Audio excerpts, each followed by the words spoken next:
आज की जो ये प्रेस कॉन्फ्रेंस है, मैं बड़ी स्पेसिफिक देश की बात करूंगा और थार की बात करूंगा। सिर्फ उस मुद्दे पर ही मैं केंद्रित रहूंगा। अपन लोग आपस में मिलते रहते हैं और अपन बाकी तमाम दूसरे विषयों के लिए किसी और वक्त अपन बात करेंगे कि इस देश से पहले हम लोगों के लिए कुछ भी नहीं। और जहाँ हम रहते हैं वो थार है, इस थार से ज़्यादा महत्वपूर्ण हम लोगों के लिए कुछ भी नहीं है। थार का जो योगदान, थार की अपनायत है, इससे पहले हम लोगों के लिए कुछ भी नहीं। आज हम सब लोगों की जिम्मेवारी बनती है कि इस थार को कैसे बचाएं। बहुत गंभीर हालात थार के अंदर पनप रहे हैं। बहुत गंभीर स्थितियां हमारे देश की सीमाओं के ऊपर हो चुकी। आज से 2 दिन पूर्व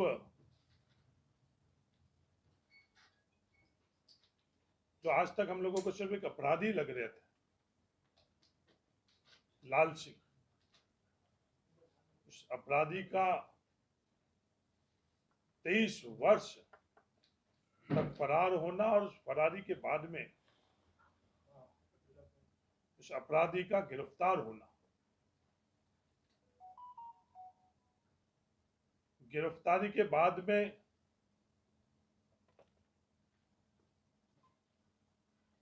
जो हमारे रेंज आईजी है पुलिस के जोधपुर के, उनकी जो प्रेस कॉन्फ्रेंस और उसके बाद में जो प्रेस नोट के माध्यम से जो जानकारी हम सब लोगों को मिली है, वो बहुत चिंताजनक है।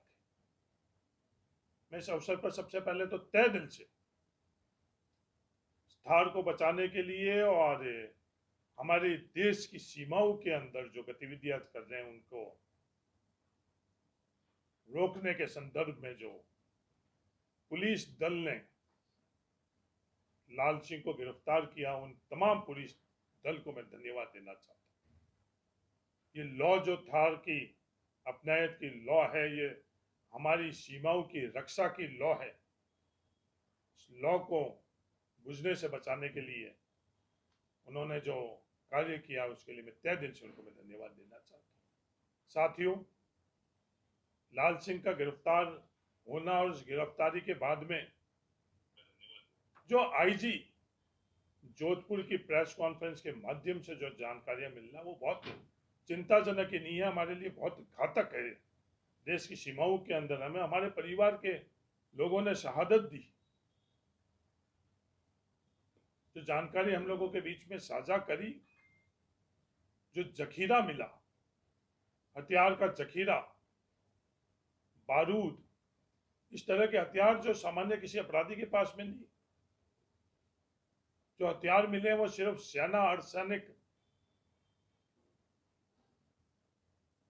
दल है, सिर्फ उनके पास ही रहे।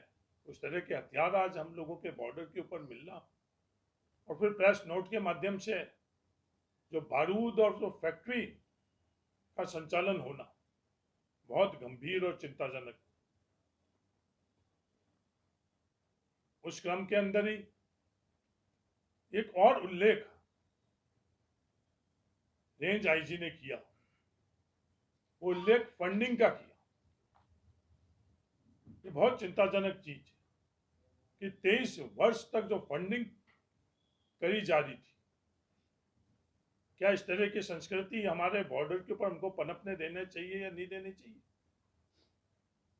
इस तरह की संस्कृति हम लोगों को थार के अंदर पनपने देनी चाहिए, नहीं देनी चाहिए? उसका साफ उत्तर है कि किसी भी कीमत के अंदर हम लोगों को ये इस तरह की संस्कृति, इस तरह की गतिविधियां क्या हम लोगों को नहीं करनी चाहिए। हम आने वाली पीढ़ियों को इस कैसा थार सौंप कर जा रहे हैं, ये हम लोगों के सामने सबसे बड़ा प्रश्न है। आज फंडिंग एक अपराधी तक ही नहीं, जो देश की सीमाओं के ऊपर इस तरह की गतिविधियां कर रहे हैं, उसको उनको फंडिंग कौन कर रहा है, किस मकसद से कर रहा है? मेरे पुलिस से निवेदन है, उसका भी आप जो जानकारी आपको मिली है उसको भी आप सार्वजनिक करो। जो प्रारंभिक पूछताछ हुई, वो प्रारंभिक पूछताछ के अंदर आपने मीडिया को माध्यम से जो हम लोगों को जानकारी दी है उसको भी आप साझा करो। और ये फंडिंग का पैटर्न, ये फंडिंग हमारे थार में इस तरह की गतिविधियों से हो रहा है, बहुत चिंताजनक।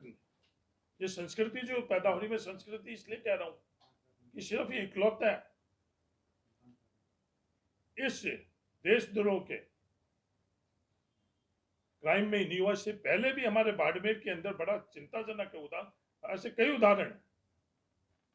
उदाहरण के तौर पर आज से 1 वर्ष पूर्व कोजाराम का हत्याकांड होता है, निष्पक्ष जांच और जो अपराधी है उसके खिलाफ कार्रवाई की जगह अपराधी को बचाने के लिए फंडिंग की जाती है। बहुत चिंताजनक चीज है कि यह संस्कृति जो थार में पैदा हो रही है। और उससे बड़ी चिंताजनक जो चीज है कि उस फंडिंग का महिमा मंडन हो रहा है। हम इस तरह की संस्कृति पैदा कर रहे हैं नौजवान के लिए, अगली पीढ़ी के लिए। हम जो प्रोत्साहित कर रहे हैं कि गलत गतिविधियों के अंदर मदद कर रहे हैं, वातावरण निर्मित कर रहे हैं कि वो गलत गतिविधियों में, गलत दिशा के अंदर आगे बढ़े। ये चिंताजनक चीज नहीं। अपराधी कोई भी हो, किसी भी जाति का हो, किसी परिवार से हो, किसी गांव से हो, किसी भी राजनीतिक दल के किसी कार्यकर्ता नेता के पक्ष में हो, विरोध में हो, इस तरह की चीज आज हम लोगों के देश के लिए बहुत घातक है।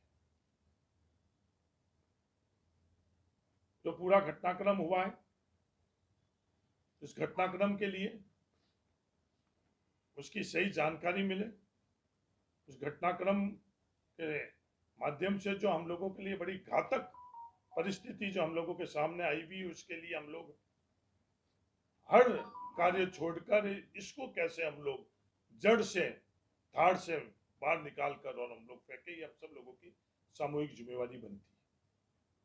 अपराध होना, अपराधियों को जो न्यायपालिका है, न्याय है, उससे भगाना, भगाने के बाद उसकी सुरक्षा करना, उसकी फंडिंग करना, उसकी महिमा मंडन करना, ये तमाम जो कार्य है ये हम लोगों के देश के लिए ठीक नहीं है, थार के लिए ठीक नहीं है, अपने अपनायत के लिए ठीक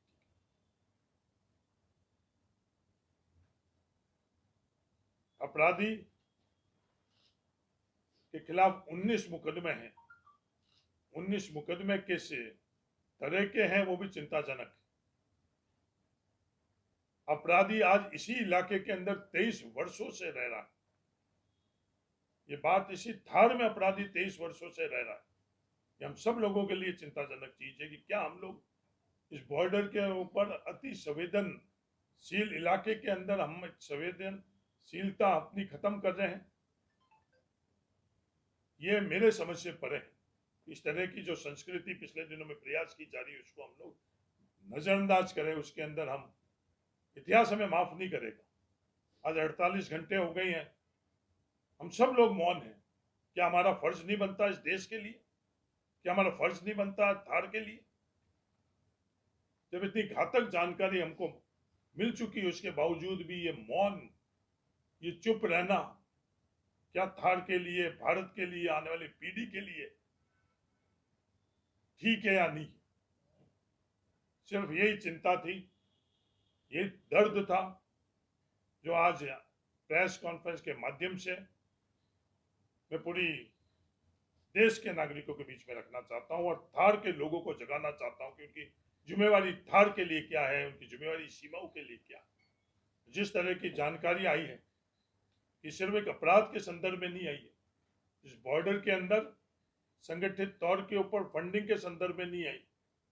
इस बॉर्डर के ऊपर जिस तरह के हथियार, जिस तरह का बारूद, असला, जिस तरह की फैक्ट्रियां, जिस तरह की गतिविधियां हो रही है, वो हम लोगों के देश के लिए बहुत घातक है। मेरा सरकार से ये मांग है कि न्यायिक जांच कर और कोई भी किसी भी स्तर के ऊपर इन चीजों में सम्मिलित है उसके खिलाफ सख्त से सख्त कार्रवाई करें। धन्यवाद। जय हिंद।